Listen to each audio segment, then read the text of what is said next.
지난주에 우리나라에 큰 이슈가 되는 그런 사건이 있었는데 여러분 뉴스 통해서 보셨을 겁니다. 그 크림빵 뺑소니 사건이라고 들어보셨죠? 그 한 가장이 있었는데 화물차 운전을 해요. 근데 아내가 임신 7개월 됐는데 임용고시 보려고 준비하는 그런 과정이 있었는데 그 아내를 뒷바라지하기 위해서 화물차 운전을 하던 그런 남편이었습니다. 그런데 이제 아내가 크림빵을 너무 좋아하는 거예요. 크림빵. 그래서 그 크림빵을 사가지고 이제 집에 귀가를 하는데 음주운전 뺑소니 차량에 치여서 죽은 겁니다. 그래서 참 안타까운 그런 사건이에요. 그래서 일명 그 사건을 크림빵 아빠 뺑소니 사건이다 이렇게 얘기를 합니다. 그래서 그 범인이 그 음주운전해서 사람을 죽인 그 범인이 소주 4병을 마셨답니다. 4병. 술이 왼수입니다. 술이. 그죠? 두 가정을 그냥 파괴시킨 것이죠. 그래서 범인은 19일 만에 자수했다고 하죠. 자수해서 결국 구속이 되었는데, 그런데 여기에서 우리를 감동하게 한 것은 그 죽은 그 남편의 아버지였습니다. 범인이 그 자수했다는 말을 듣고 이 죽은 남편의 아버지가 경찰서에 찾아왔어요. 그리고 기자들이 심경을 묻는 그런 질문에 이렇게 얘기했습니다. 나는 저 사람이 자수할 수 있도록 하나님께 기도했습니다. 나는 죽은 아들을 땅에 묻었지만 신앙을 가졌기에 언젠가 다시 만날 것을 믿습니다. 그래서 나는 괜찮습니다. 나는 저 사람을 용서합니다. 처음에 이렇게 얘기했다고 그래요. 그래서 범인을 오히려 위로했다고 합니다. 나는 뭐 그렇다 치고 당신은 이제 당신의 가족들의 고통이 오늘부터 시작된다는 걸 생각하니 내 마음이 아프다. 그래서 그 범인을 이렇게 끌어안았다고 하죠. 여러분 그 기사 보셨죠? 아들을 죽인 왼수 같은 사람인데 그 사람을 오히려 용서하고 위로한다고 말하는 것이었습니다. 그래서 많은 사람들이 이 소식을 듣고 감동했습니다. 세상에 저런 아버지도 있구나. 이렇게 우리가 감동했어요. 근데 한 2시간 있다가 또 기사가 올라왔어요. 이번엔 뭐냐면 아버지가 화가 났다는 거예요. 그 아버지가. 그래서 무슨 소린가 봤더니 범인이 자꾸 변명을 늘어놓으니까 사람인 줄 모르고 치었다. 그냥 길가에 세우는 그냥 뭐 물건인 줄 알고 그냥 치고 그냥 간 것이다. 이런 식으로 변명을 자꾸 늘어놓으니까 아버지가 화가 난 모양입니다. 그래서 아버지가 갑자기 자기의 잘못을 인정하지 않으면 난 절대 용서 못한다. 또 그렇게 또 말씀을 하셨다고 해요. 그래서 그 대목에서 조금 아쉬워요. 조금 아쉽다는 생각이 들어요. 이왕 이제 아버지의 심정은 우리가 충분히 이해하죠. 근데 이왕 용서하는 건데 이왕 하는 용서였다면 끝까지 했다면 좋았을 텐데 그런 아쉬움이 났습니다. 만약에 그분이 그랬다면 제2의 사랑의 원자탄이 되었을 텐데 이런 생각이 들어요. 좀 아쉽습니다. 이해는 합니다. 당연하죠. 당연하고. 그런데 사랑의 원자탄이라고 불리는 한국교회 위대한 순교자 손양원 목사님이 생각났습니다. 이 손양원 목사님은 여순 순천 이 반란 사건 때 두 아들이 좌익 세력에 의해서 죽임을 당했죠. 두 아들이. 그런데 손양원 목사님은 두 아들을 죽인 왼수를 내가 양자 삼을 테니 이 사람 풀어달라.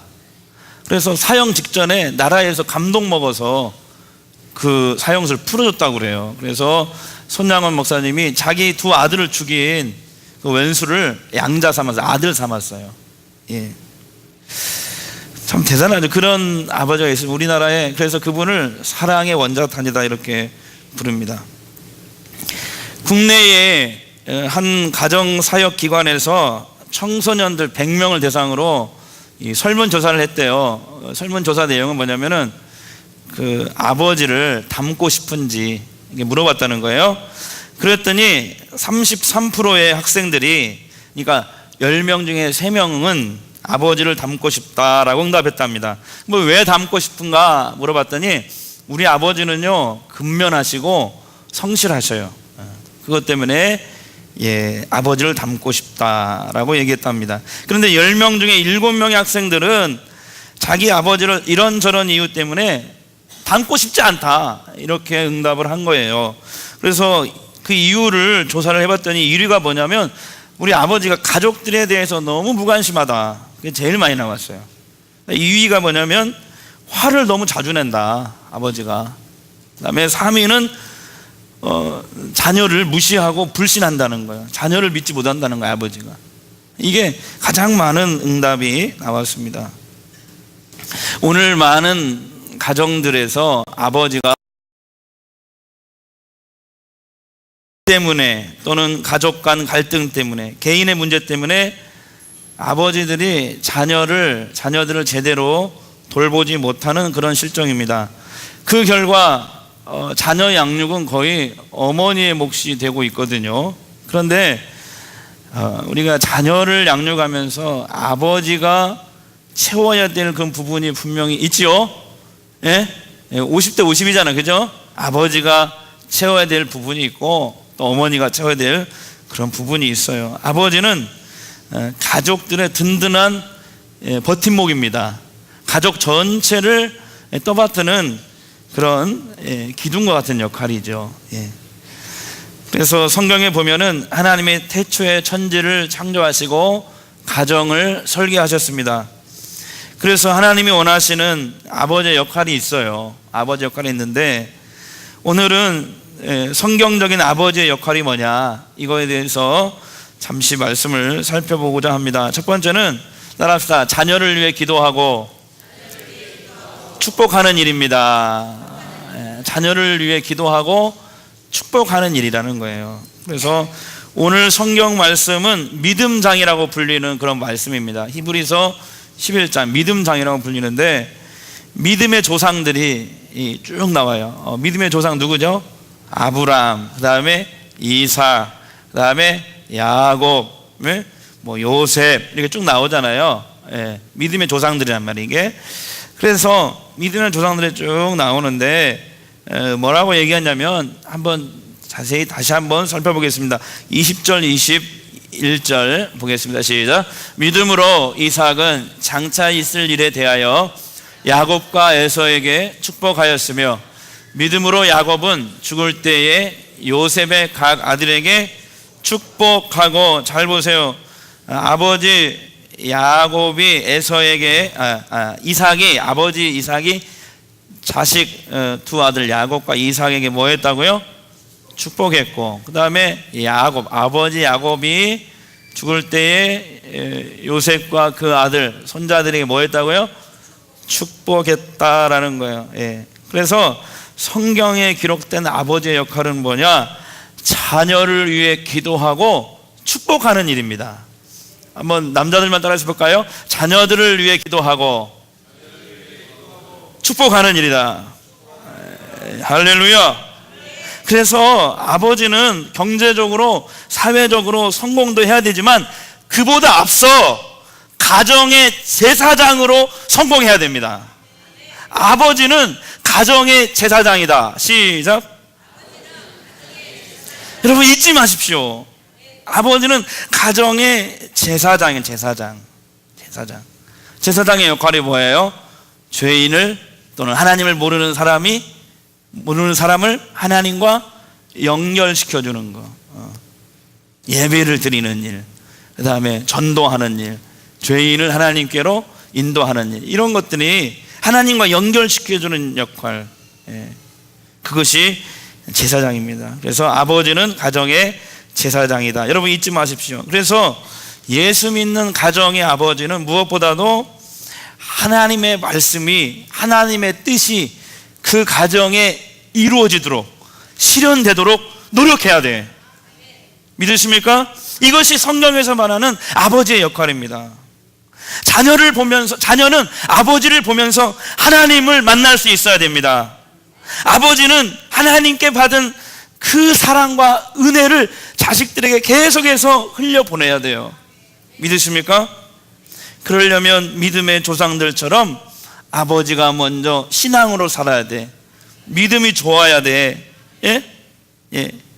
믿음으로 굳게 서야 돼. 다시 한번 묻습니다. 가정의 영적 제사장이 누구라고요? 아버지입니다. 아버지.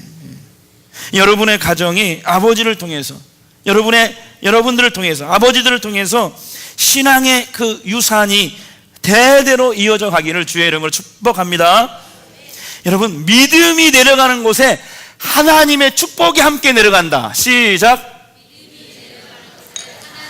저는 침을 튀기면서 그 얘기를 강조하고 싶어요. 다시 한번 시작.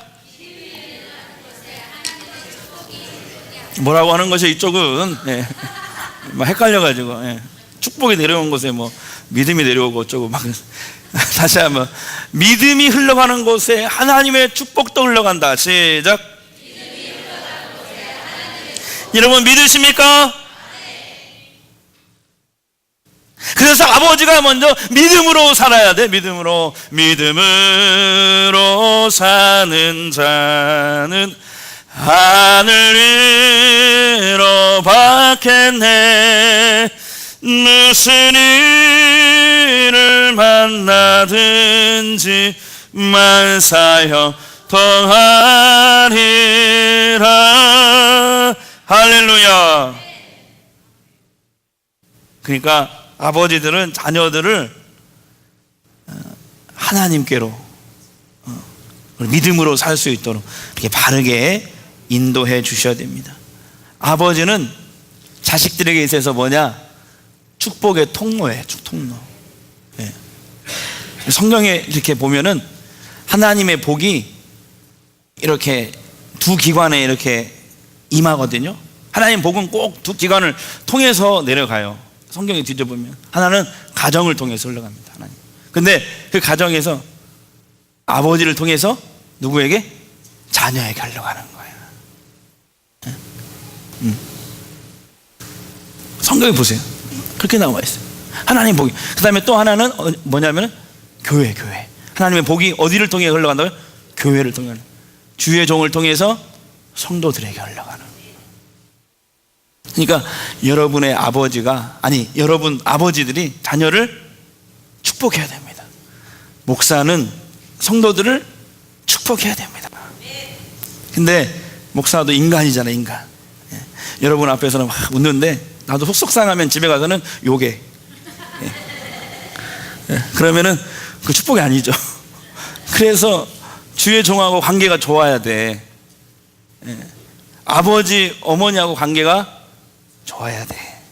왜? 하나님의 복이 부모를 통해서, 아버지를 통해서 자녀에게, 목사를 통해서 성도에게 흘러가기 때문에 그래요. 이게 하나님의 영적인 법칙이라 그렇습니다. 그러므로 아버지들은 자녀들에게 있어서 하나님의 축복의 통로임을 깨닫고 자녀들을 위해 기도하고 날마다 축복해 주시기를 바랍니다. 저도 우리 두 아들에게 꼭 만나면은 안수 기도를 합니다. 여러분도 그렇게 해주세요. 아셨죠?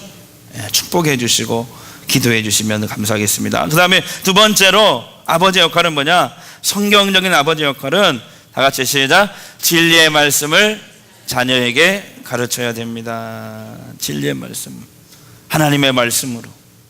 하나님 말씀이 진리죠? 진리의 말씀으로 자녀에게 가르쳐야 된다. 에베소서 6장 4절 보겠습니다. 시작.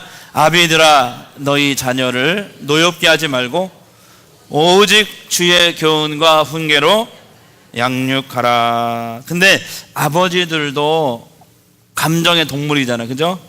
감정적일 때도 있습니다. 우격다짐식으로 억압할 때도 있습니다.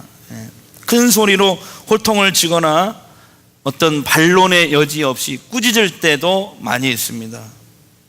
그러나 올바른 자녀 훈계 방법은 뭐냐? 아버지들이 하나님의 지혜를 받아서 주의 말씀으로 자녀를 책망하고 훈계하는 것입니다. 이런 것들이 필요해요.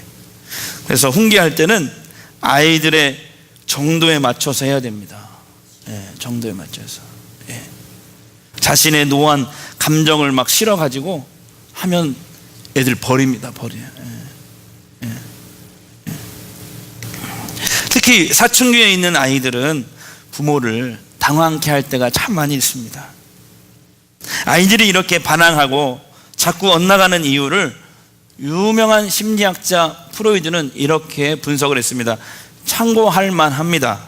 뭐냐면 이렇게 얘기했어요. 부모는 자녀들에게 항상 더 나은 삶을 살도록 요구한다는 거예요. 자식에게. 그러나 자녀들이 이게 볼 때 그 아버지의 말과 행동이 전혀 다르다는 것이죠. 말은 그렇게 하는데 본인은 전혀 그런 삶을 살고 있지 않을 때, 그때 자식들은 마음에 갈등이 생기고 반항심이 생긴다. 이렇게 분석을 했습니다. 그러니까 아버지가 자녀에게 너는 이런 사람이 되라 라고 말했으면 아버지도 그렇게 살아야 된다는 거예요. 근데 그렇게 살지 못하면서, 본인은 그렇게 살지 못하면서 말만 한다면은 자녀들이 따르지 않을 뿐만 아니라 오히려 반항하게 된다는 것이죠. 이것이 유명한 심리학자 프로이드가 이렇게 얘기했습니다. 여러분 참고하십시오. 그 다음에 그래서 중요한 게 세 번째, 따라합시다. 믿음의 본을 보이라. 여러분 그런 말 있잖아요. 자식은 부모의 거울이다, 그런 말이 있잖아요. 콩 심은데 못 나고 팠나요? 콩 나는 거지. 그 애비의 그 아들, 그 엄마의 그 딸, 그러잖아. 우리가 자기는 아무렇게나 막 살면서 자녀에게 좋은 사람이 되라고 얘기하는 것은 오히려 자녀를 혼란하게 만들고 삐뚤어지게 만드는 제일 원인이라 이 말이죠. 그래서 믿음의 본을 보여야 됩니다. 자녀들을 바른 길로 인도하시기 바랍니다. 요한일서 5장 21절 읽겠습니다. 자녀들아 너희 자신을 지켜 우상에서 멀리하라. 아버지는 자녀들에게 그 자녀가 유년기의 자녀든 청소년의 자녀든 그에 맞는 바람직한 모델을 제시해 주는 일이 필요합니다. 그래서 그 자녀가 아버지를 정말 신뢰한다면은 아버지가 제시해 주는 그 모델을 따르게 돼 있어요. 그 다음에 자녀의 앞날을 위해서 아버지들은 준비가 좀 필요합니다. 그래서 고린도후서 12장 14절 보겠습니다. 시작. 나의 구하는 것은 너희 재물이 아니요 오직 너희라. 어린아이가 부모를 위하여 재물을 저축하는 것이 아니요 이에 부모가 어린아이를 위하여 하느니라. 그렇게 돼 있죠. 그러니까 자녀 양육을 위해서 부모가 준비가 필요하다. 자녀들에게 먹을 것과 입을 것, 거할 것을 제공해야 됩니다. 지나치게 부모를 막 의존하게 하는 것도 문제가 있죠. 문제가 있는데 어쨌든 아이가 자라나서 독립할 수 있을 때까지는 아버지가 필요한 모든 것들을 공급할 의무가 있습니다. 그 다음에 자녀에게 좋은 것으로 채워주시기 바랍니다. 마태복음 7장 11절 예수님 말씀입니다. 너희가 악한 자라도 좋은 것으로 자식에게 줄 걸 알거늘 하물며 하늘에 계신 너희 아버지께서 구하는 자에게 좋은 것으로 주시지 않겠느냐. 자식들에게 최고로 좋은 것으로 주시는 아버지들이 되시기 바랍니다. 그래서 우리나라에 좋은 아버지가 되려는 사람들의 모임이 있대요. 이 모임에서 자녀에게 본을 보이는 아버지의 12가지 모습을 제시하고 있는데 이런 거예요. 자녀와 함께 여행하는 아버지, 그 다음에 두 번째는 자녀를 칭찬해 주는 아버지, 자녀에게 가정의 따뜻함을 느끼도록 하는 아버지, 네 번째 자녀와 함께 서점에 가는 아버지, 다섯 번째 자녀의 학교에 가보는 아버지, 여섯 번째 가족에게 편지를 쓰는 아버지, 일곱 번째 부모님의 고향을 자녀와 함께 찾아가는 아버지, 여덟 번째 일주일에 한 번 가족의 날을 갖는 아버지, 아홉 번째 자녀의 성숙을 위해 조력하는 아버지, 열 번째 자신도 감정을 가진 인간임을 보여주는 아버지. 그러니까 슬픈 장면이 나오면 우셔요. 막 울으라 이 말이에요. 그 다음에 11번째 교통신호를 잘 지키는 아버지. 그다음에 12번째, 약속을 지키는 아버지. 예, 이렇게 얘기했어요. 우리나라 그 가정사역자가 있는데요. 가정사역자 중에 대표적인 가정사역자 송기론 목사님이 있는데요. 송기론 목사님은 이렇게 얘기했어요. 아빠가 자녀들을 위해서 할 수 있는 가장 큰 일은 뭐냐? 시간을 내어주는 일 외에는 아무것도 없다. 이렇게 얘기했어요. 그게 결론이. 아빠가 자녀들을 위해서 할 수 있는 최고의 것은 시간을 내어주는 것이다. 그래서 그가 몇 가지를 제안했는데 여러분 한번 실천해 보십시오. 첫 번째는 가족과 함께 식사한다. 그 다음에 산보하러 같이 나간다. 그 다음에 제일 중요한 거, 교회에 함께 간다. 네 번째, 가족 모임을 주선한다. 다섯 번째, 아이들과 놀이를 같이 한다. 여섯 번째, 스포츠 구경을 같이 간다. 일곱 번째, 취침 전에 아이들에게 책을 읽어준다. 여덟 번째, 아이들과 함께 쇼핑을 간다. 아홉 번째, 아이들과 함께 기도한다. 열 번째, 아이들의 숙제를 돕는다. 이런 내용이에요. 사랑하는 노아 소망교회 아버지들이여, 여러분은 하나님이 세우신 여러분 가정의 제사장임을 잊지 마시기 바랍니다. 그래서 믿음으로 자녀들을 위해서 기도하고 날마다 손을 얹고 축복해주는 아버지들이 되시기를 주의 이름으로 축복합니다. 그래서 자녀들에게 하나님의 말씀으로 양육하고 교훈과 훈계를 하십시오. 그리고 제일 중요한 거, 믿음의 본을 보여야 돼. 한번 아버지들만 따라합시다. 나는 하나님이 세우신 우리 가정의 제사장이다. 다시, 나는 하나님이 세우신 우리 가정의 제사장이다. 잊지 마세요. 할렐루야. 잊지 마십시오.